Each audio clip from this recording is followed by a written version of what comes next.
Yeah, I'm back. I just finished uploading like the 30-minute. Or at the door, take point and point. Open the door ahead of Hanako, bow my head in apology in advance. I'm sorry we're late, teacher. I'm greeted not by stern words, nor by an angered instruction to take my seat, but simply by the silence created by 15 or so students trying not to laugh. Mood, however, tardy has yet to arrive. However, the fact that Hanako and I have arrived together is blatantly obvious. Make sure that make that about 14 students and 1 student failing. The lover's return. Yeah, thanks. You can calm down now. I stepped through the door and realized that Hanako was firmly pressed against my back, hiding herself from the class. With my steps coming closer to my desk, she eventually breaks away from me and stiffly walks to her own, her efforts to mentally block everyone's presence from her mind are written clearly on her face. Quickly checking the door for any signs of teacher's right, I make a trip to Hanako's desk and whisper in here. Don't worry about Misha, she's always like this. I enjoyed myself today, don't sweat it, okay? Hanako nods her head behind her folded arms, still doesn't show her face. I yearn to stay and consider and console her more, when Mitao picks this exact moment to enter the class, halfway through his lecture as if he started it in the hallway. Which of course is directly proportional to the charge, but inversely proportional to the square of the distance. Someone goes in speech, he doesn't even notice me sneaking back into my seat from Hanako's desk. Mutao's spiel rambles on, Misha leans over to me. The teacher may not have noticed the tidiness, but I did. What was the voice? Ha, no. No. That much is obvious from the show you put on.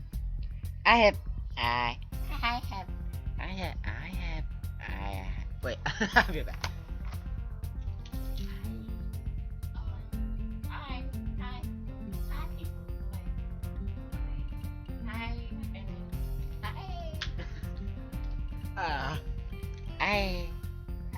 I have an instruction to let you off the hook for today, but only on one condition. Oh, and what would that be? You have to help us this afternoon. I craned my neck to look over Misha Shoujo. Junior's conveniently not making eye contact with me. Fine, just for today. I already told you I'm not joining the council, remember? Of course, doing so would be considered, considered? You sit down on a notebook, obviously looking for a place in her script. Under the rules and hence will be against regulations. How very strange of you to be considering as a regulation now. Things should be done by the book. It's just that the book hasn't been written for every situation, so there are times when it can be ignored. And yet you two wonder why no one else wants to be in the council. Still poking her tongue out at me, Misha returns to her workbook, and we battle our way through the latter half of the school day. Before I can even stand up, Misha and Suzune have placed their hands on both my shoulders. Gosh dang it. Hey, I said I'd help. I said I'd help out. Dang. This is just insurance, Hisao. Insurance. Hisao? Hanako timidly tries to leave the room by circling around us and suddenly I realize that this may be my one chance to escape. Oh, hey, Hanako. What's up? Hey, what do you think you've got time to chat? Oh, relax. It won't take long. Sorry, Hanako. You were saying? I was going to the library and I thought. Hanako's thumbs dance around each other and her eyes flit around the room, looking anywhere but at us. Sorry, Hanako, but Hisao has to come with us. He's got work to do. Oh, but you can help too if you'd like. So how about it, Hisao? I've done enough work for the count. Let me save it. I know what I'm gonna pick. I ain't doing the route.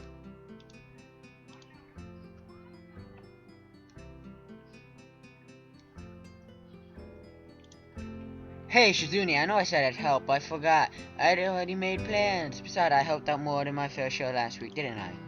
Promise I'll make it up to you some other time.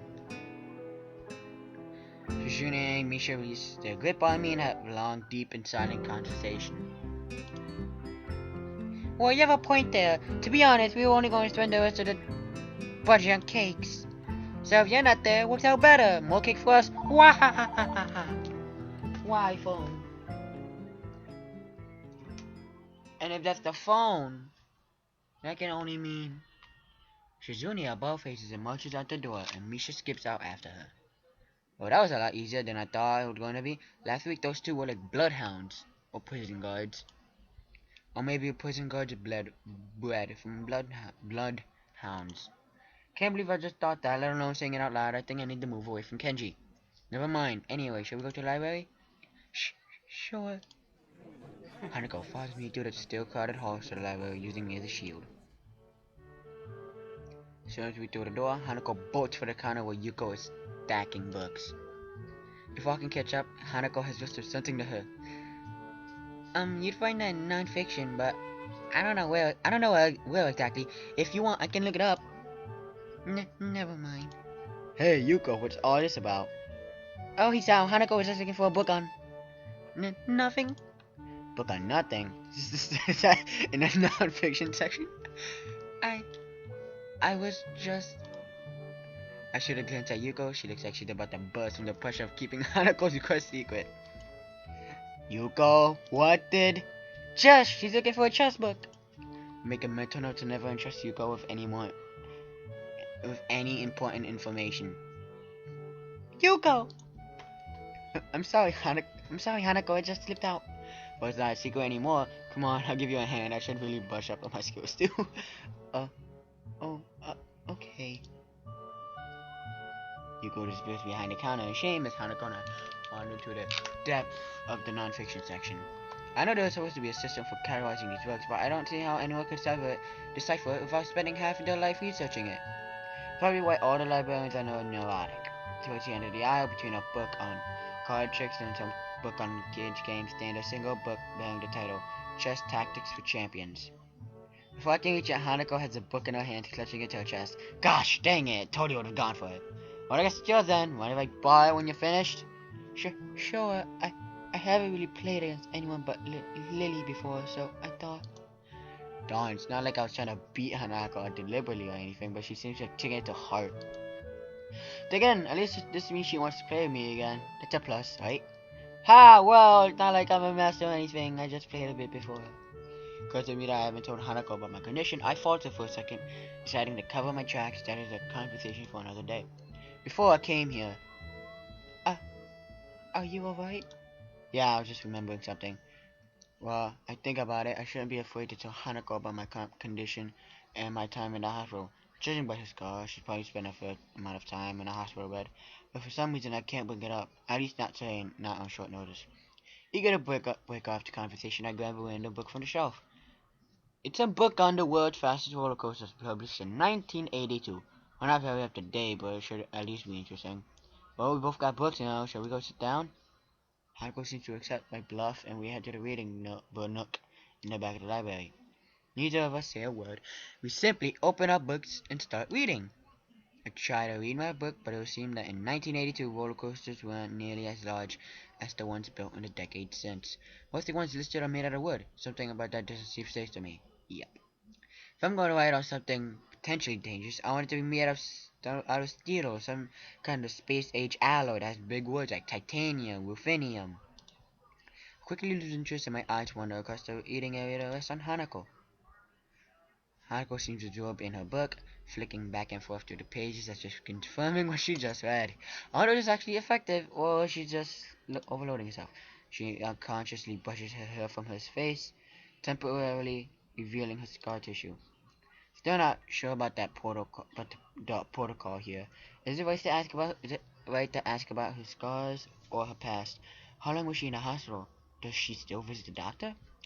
These all seem like the questions that you'd ask someone who just transferred to your school, translated into the local language. But to date, no one has directly asked me any of them, well except Lynn, but I don't think I should use her as a guide of proper social behavior. For the time being, I'll just keep my mouth shut. If someone wants you to know something, then they'll tell you. And I'm maybe gonna end it here. If not, and make this a longer episode, then just ignore this. And I'm gonna cut it right here, and I'll be right back.